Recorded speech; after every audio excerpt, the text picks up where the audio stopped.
The second area, the second area that I talked about was energy depletion in the body. And years and years ago, I don't think anybody ever heard of chronic fatigue, but now it seems to be quite common with a lot of people. One of the reasons this happens is the fact that when a foreign substance enters the body has a whole range of different processes it uses to fight off that substance or get rid of it. One of the things it does is to send in something called macrophages, whose job is actually to destroy or immobilize that foreign ingredient. Unfortunately, the macrophages have a huge appetite for a product called tryptophan, because they use this for their own protection. And tryptophan is very, very important for a whole series of enzymatic reactions in our body. So certainly sending in the macrophages is valuable, but it has some adverse side effects.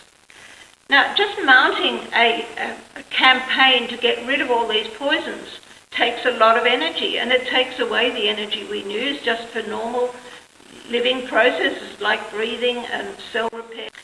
The heart, incidentally, is absolutely, it's essential for the heart to receive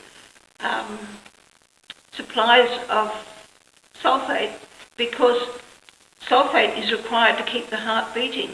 And so the cholesterol sulfate goes to the heart in order to keep it running, to keep us alive.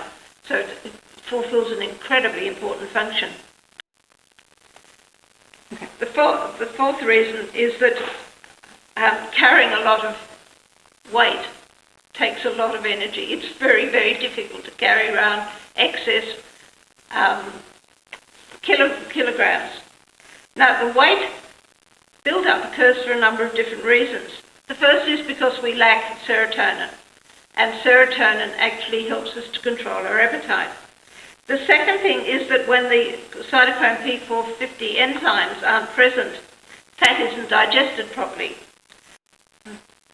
Again, because the cytochrome P450 enzymes aren't present, the process of detoxification of foreign elements doesn't occur properly. But fortunately, the body has a backup strategy to overcome this problem. It actually creates fat in order to store the poisons that would be very dangerous to us. So we store the fat and keep them safe there. So people who are overweight should be really grateful for this system. While similarities between two distinct factors doesn't necessarily imply causation, it is interesting to see the correlation between the growth in the levels of obesity and compare it with sales of Roundup in the USA.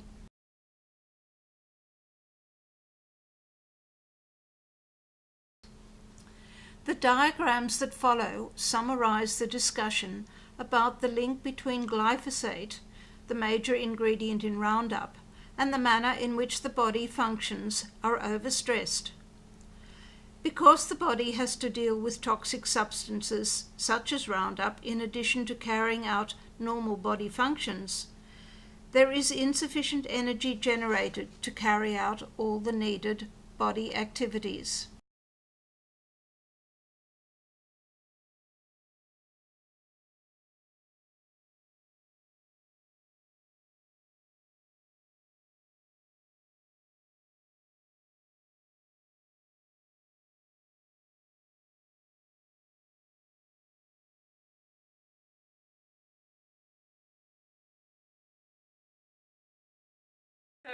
The third category of things is the interference to metabolic pathways, and this is all involved with the production of enzymes and amino acids and aromatic amino acids, which we would normally obtain from plants, but when they aren't there, we can produce them in our own bodies, but if we have glyphosate in our body, then that process stops, and then we find that we don't have things like dopamine and serotonin, because the amino acids are actually a precursor to the production of these substances, which are very, very important in our lives.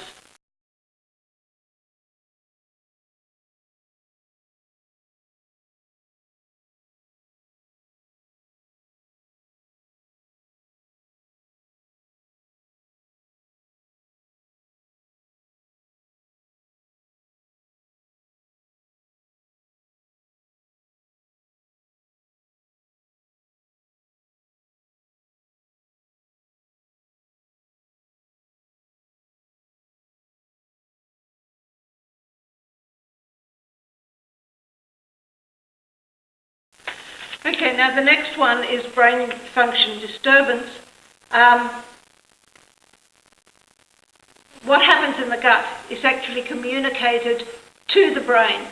And if there are foreigners in the gut, if we have substances that are interfering with the processes in the gut, the brain knows about it, and it says, hey, I'm in trouble. The body is in trouble, and it goes into high stress levels. So this is fascinating, because then the brain creates a stress reaction, and this causes this problem. Finally, we have throughout the body detoxification process. Now, in the Western society, we're being exposed to a huge number of different toxins. The plastics we use, the carpets we walk on, the paint that we paint our houses with, all sorts of things, not just from the garden, but all sorts of things actually are toxic to us. And the body has a very sophisticated mechanism to clean those toxins up.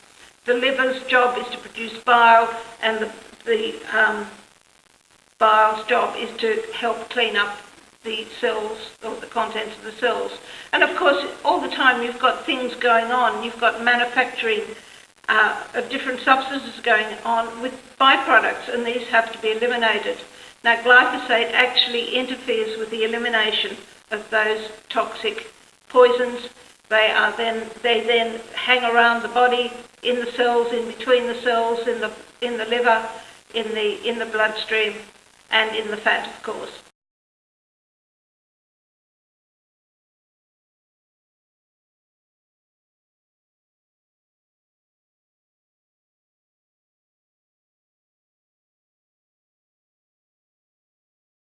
And this is a major disturbance. It's as if we are carrying an extra load the whole time, and which we shouldn't be. And this is why we feel sluggish. It's like having an engine run, which is running with dirty fuel, and where all the parts are all covered in oil and grease and grit.